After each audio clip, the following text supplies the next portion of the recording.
National Rock Review. We're hanging out with Troy and Niko, 6 weeks sober today here in Canton, Michigan. How's it going today, guys? Going good. Real good. Tell us a little bit about yourselves and your band and where you guys are headed. We are from the Bay Area, about 10 minutes outside a city called Oakland, California. We are currently in Detroit, Michigan, finishing up the record with producer named Chuck Alkazian. We are going to be out here, Monday? I think last day, going to wrap it up, and the record's going to be out the first quarter of 2015, so we're looking to put it out in the next 30 to 45 days. What led you guys to come to Detroit to record? We came out here in 07, I think it was 07 or 8? It was 08. 08. And I just built a relationship out here, and this is Detroit Rock City, so it just has a good vibe. Yeah, we worked with Chuck. We're in a different group actually, and we did an EP with him with a different band, and we really liked the way he worked and liked his sound, and decided to do the record with him. Now, you guys have had a pretty good successful past to date. You've had 2 North American tours with the likes of Boba Flex, Puddle of Mud, Tesla, of course. What's your plan for 2015? Get back out on the road.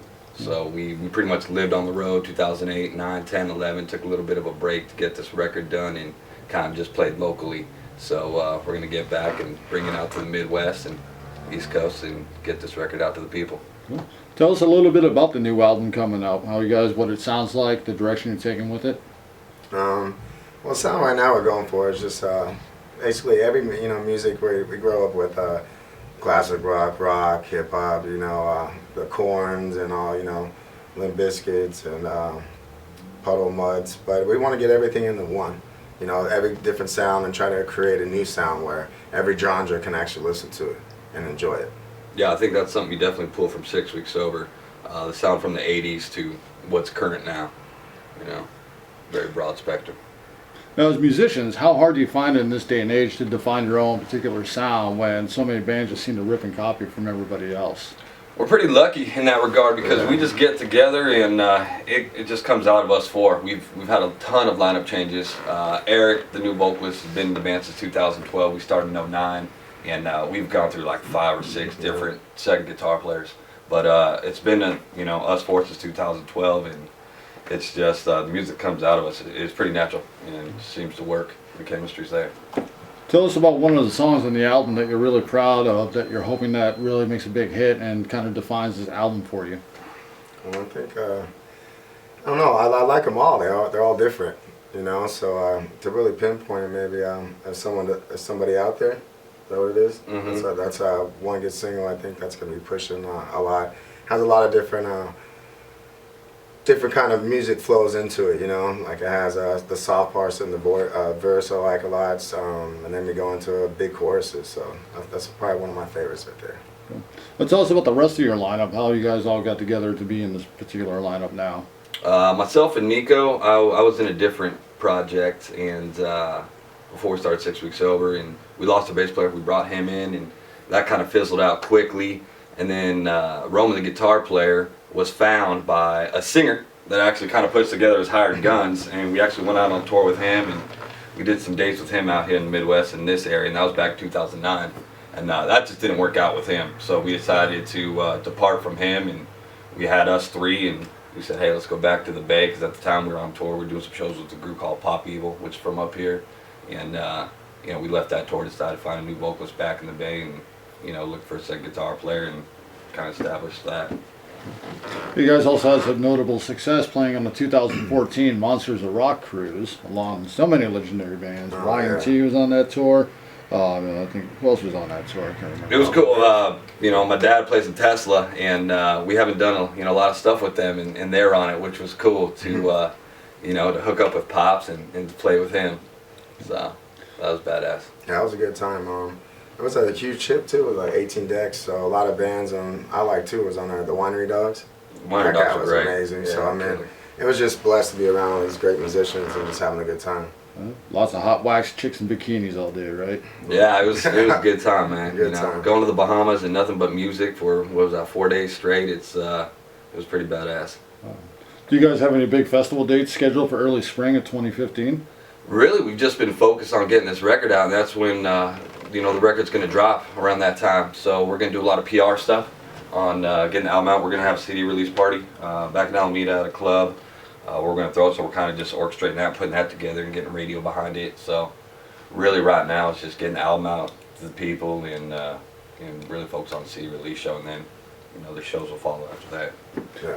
Do you guys have any endorsements by any major manufacturers or minor ones? Or GHS strings, bass strings from that. I'm still working on some bass stuff right now, but I know you're with. We're with Audio Technica as a band for drums. I'm with Zildjian and with Tama. Are we going to see you guys at the NAMM show coming up this month? I'll be there. See I'll be there him next week. Yeah. See him there, nice and shitty, nice and toasty, walking around. But I won't be making it this year. Are you going to be hanging out in one of the booths? Probably GHS and then the Audio Teca will be over there, and probably Tama. Very cool. So what else can you guys tell us about 6 Weeks Sober that you'd like people to know about?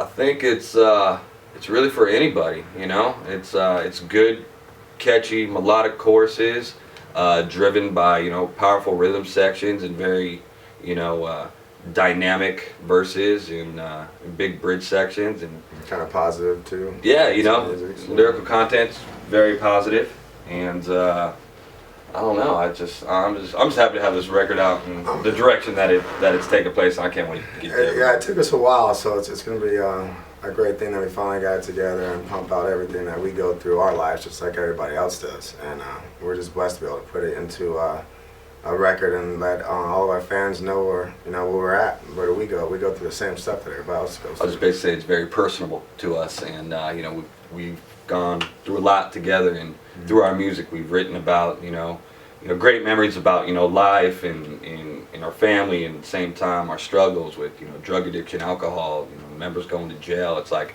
it's all captivated within these 10 songs that we're getting ready to share with the people. Definitely.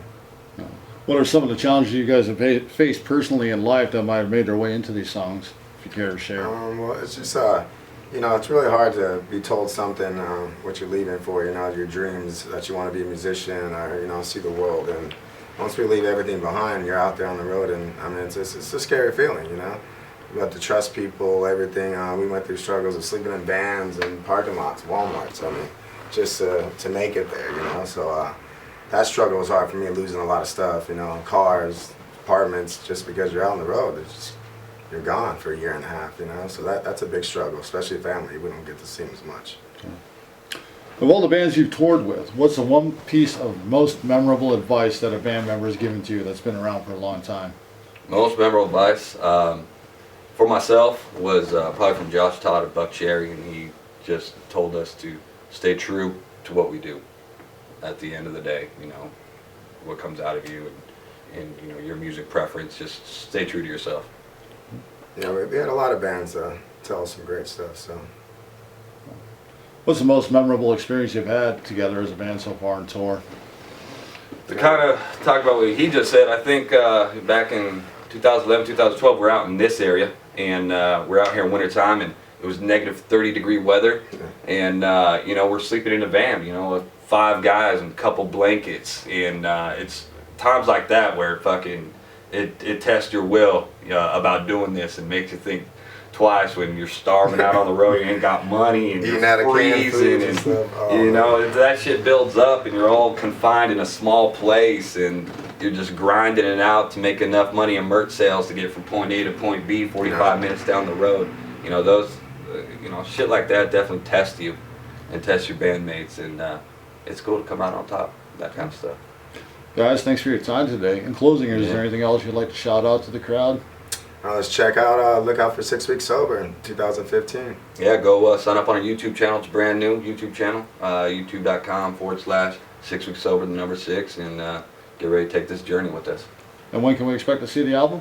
We're going to have it pressed up in the next 30-45 days. Excellent. Cool. 6 Weeks Sober. Troy, Niko, thank you guys so much. Thank you.